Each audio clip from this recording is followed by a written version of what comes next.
Hi friends, एक बार फिर से स्वागत है आपका मेरे यूट्यूब चैनल पर प्रैक्टिकल एस्ट्रोलॉजी विद रवींद्र पुरोहित। तो फ्रेंड्स, जो अपना लास्ट डिस्कशन था उससे कंटिन्यू रखेंगे। आज अपन डिस्कस कर रहे थे थर्ड हाउस के बारे में।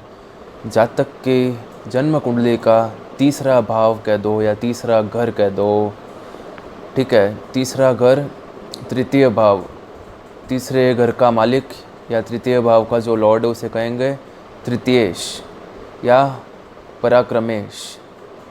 ऑलराइट, पराक्रमेश इसलिए क्योंकि लास्ट वीडियो में ही मैंने आपको बताया था, थर्ड हाउस का जो लास्ट वीडियो था, दैट पराक्रम से सबसे मेन एस्पेक्ट जो है पराक्रम को, जातक जो है वो कितना ज़्यादा पराक्रम कह दो या परिश्रम कह दो कर सकेगा। जातक की कैपेबिलिटी है अच्छे से अच्छा पराक्रम दिखाने की, शौर्य दिखाने की, बट ग्रह उसे अलाउ नहीं करते कभी कभी। ऑलराइट, या कम परिश्रम में कम पराक्रम दिखाने में ही कम पराक्रम दिखाया, लेकिन फिर भी जातक का वो काम जो था वो हो गया, जल्दी उसे रिजल्ट्स मिल जाते हैं। ये सब थर्ड हाउस और उसमें जो ग्रह उससे रिलेट करते हैं जन्म कुंडली में, उसका खेल है।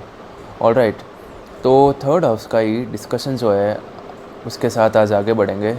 एक और एस्पेक्ट आज मैं आपको डिस्कस करूँगा। अपन डिस्कस करेंगे थर्ड हाउस के एक और नए एस्पेक्ट के बारे में। थर्ड हाउस देखिए, इसका एक एस्पेक्ट है दैट जातक कितना ज़्यादा कम्युनिकेट कर सकता है। राइट, कम्युनिकेट, संचार। देखिए, मैंने आपको सेकंड हाउस के बारे में बताया था। अगर आप सेकंड हाउस का मेरा जो वीडियो है वो देखेंगे, उसमें अपन ने डिस्कस किया था माउथ वाला एस्पेक्ट, दैट किस तरह जातक जो है वो बोलता है और बोलने का जो उसका एस्पेक्ट था। अब बोलने से आगे बढ़ेंगे अपन, बोलने के आगे मतलब बोलने से आगे इस वे में बढ़ेंगे दैट आप बोल तो रहे हो, ठीक है, सेकंड हाउस का वो पार्ट हो गया, बट सामने वाले कितना आपकी बातों को समझ रहे हैं, कितना आप उनसे सही से कम्युनिकेट कर पा रहे हो। राइट, आप देखते हो दैट कोई कोई ऐसे भी होते हैं जातक दैट वो नॉन स्टॉप बोलते रहते हैं, they keep on speaking, but सामने वाले they are least interested. Right, they don't even bother about what he is saying, क्या वो कह रहा है, क्या वो कहना चाह रहा है, ना उन्हें समझ आता है और ना वो समझने की कोशिश करते हैं। इंटरेस्ट नहीं ले पाते वो सामने वाले की बातों में।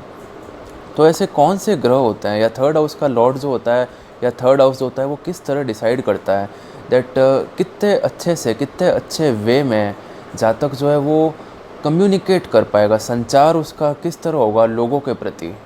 ऑलराइट, देखिए, ये पॉलिटिक्स जो होती है, पॉलिटिक्स में जो लोग होते हैं, जो पॉलिटिशियंस होते हैं, उनके लिए बहुत ही इम्पॉर्टेंट एस्पेक्ट होता है ये, दैट मतलब पॉलिटिक्स अपन ने जस्ट एक फील्ड ली है, और भी ऐसी कितनी फील्ड होती है जिसमें मैं आपको बस मेनली ये बताना चाहता हूँ दैट संचार, जो कम्युनिकेशन है आज की तारीख में, वो कितना ज़्यादा ज़रूरी है। आप खुद मानते हो, आप खुद इस चीज़ को समझते हैं।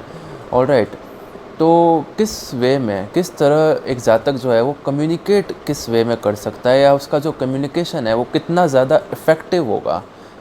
राइट, इफ़ेक्टिव कितना ज़्यादा होगा, उसका जो संचार का माध्यम है या उसका जो संचार है वो कितना इफ़ेक्टिव होगा, किस वे में इफ़ेक्टिव होगा, वो भी अपन लोग एक्नॉलेज कर सकते हैं थर्ड हाउस से।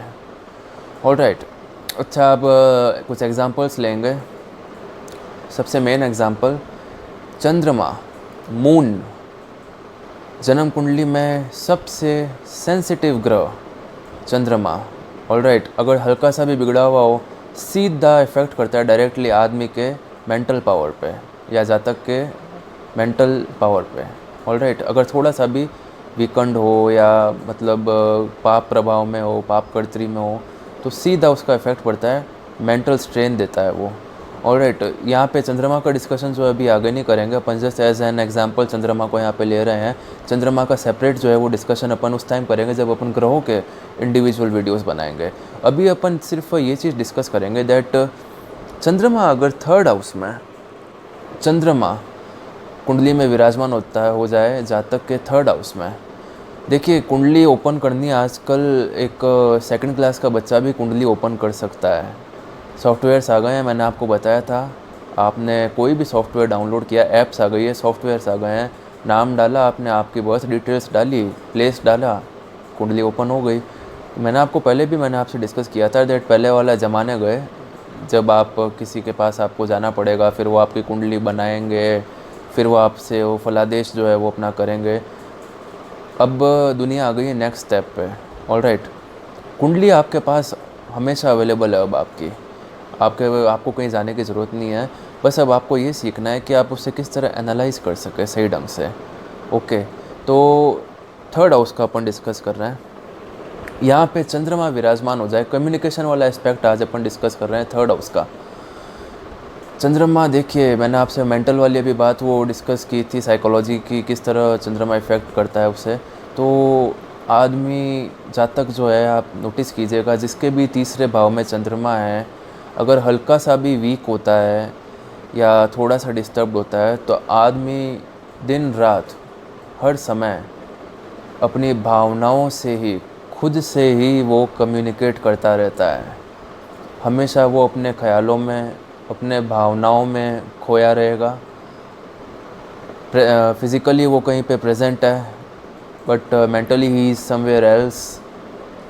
ऑलराइट, तो ये एक कम्युनिकेशन का मैं बताऊँ आपको, चंद्रमा सेल्फ कम्युनिकेशन जो है आदमी का, वो खुद से ही खुद की भावनाओं से ही वो कम्युनिकेट करते रहेंगे, अगर चंद्रमा थोड़ा सा डिस्टर्ब्ड होके थर्ड हाउस में विराजमान हो जाए। अच्छा भाई, अब ले लें अगर गुरु को, बृहस्पति को, ठीक है, 2-3 ग्रहों के बारे में अपन डिस्कस करेंगे as an example. Alright, because सबके सब 9 ग्रहों का अपन डिस्कशन कर नहीं सकते, वीडियो बहुत लंबे हो जाएंगे। जल्दी से अपन बृहस्पति के बारे में डिस्कस करते हैं। गुरु या बृहस्पति अगर थर्ड हाउस में विराजमान हो गया, तो जातक जो है वो धार्मिक, मेनली धार्मिक उपदेश, धार्मिक वे में कम्युनिकेट करने में महारत हासिल होगी उसे। ऑलराइट, धर्म के प्रति, ओके, किसी को भी उस वे में कम्युनिकेट करना हो, राइट, या धर्म ले लो या शिक्षा ले लो। ओके, कोई जो टीचर्स होते हैं, उनके अगर थर्ड हाउस में गुरु जो है वो विराजमान हो जाता है, तो वो बहुत ही अच्छे वे में अपने स्टूडेंट से कम्युनिकेट कर सकता है। राइट, शिक्षा हो गई, धर्म के प्रति कुछ हो गया कम्युनिकेशन, तो उस वे में अगर अच्छा गुरु है, मतलब बहुत ही अच्छी कंडीशन में गुरु विराजमान है थर्ड हाउस में, तो ये 100% आप नोटिस कीजिएगा उस जातक के अंदर, वो उसके अंदर एक ये पावर होगी।